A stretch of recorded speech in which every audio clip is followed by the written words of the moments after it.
कुरा म जनताले चुनाव हो मलाई त्यो जनताले चुनाव होइन मलाई पार्लियामेन्टमा बहुमत पाए होइन बहुमत पाएको मान्छे होइन रे अनि को तपाईँ हुने त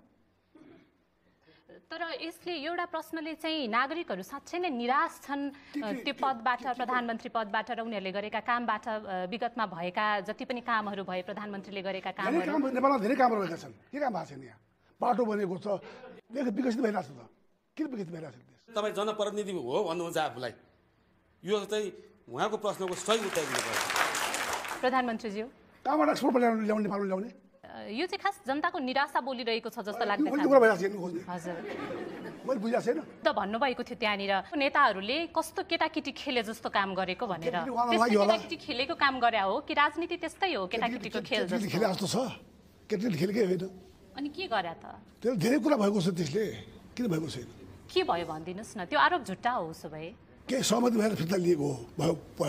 के भएको थियो त्यो मैले भन्न चाहन्न म यहाँ अलिकति भनिदिनुहोस् न थोरै मात्रै जबरजस्ती गर्न पाइन्छ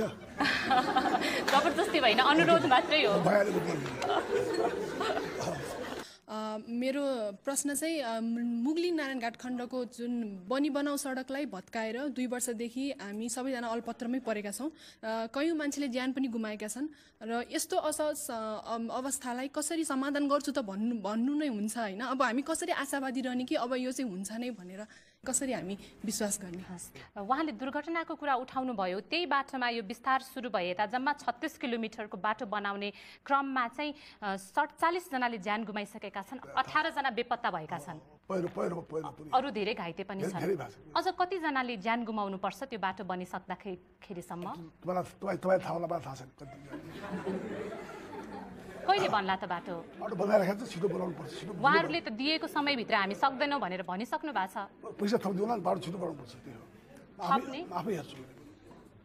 लाइफलाइन त्यही हो पाए छैन ठेकदारहरूले आफूले पाएको समयभित्र हामी अहिले दिन चाहिँ सक्दैनौँ बाटो भनेर उहाँहरूले भनिसक्नु भएको छ अब के हुन्छ अब यो ठेकदारले सक्दैन भने हाम्रो के लाग्छ भने फेरि गर्न भन्नु पर्यो नि तपाईँलाई चाहिँ कस्तो प्रधानमन्त्री चाहिएको त अब एकदम राम्रो सबैको गरिबको चाहिँ दुःख पीरहरू बुझ्ने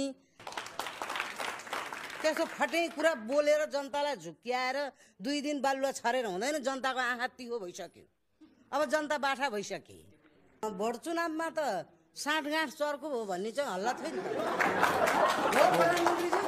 साँठगाँठ भएको त्यहाँ चुनाव जित्दै हाल्दै थाहा छैन बाकसमा छ काङ्ग्रेस सिङ्गल लड्न किन सक्नु भने हजुरको आँट भएन प्रधानमन्त्री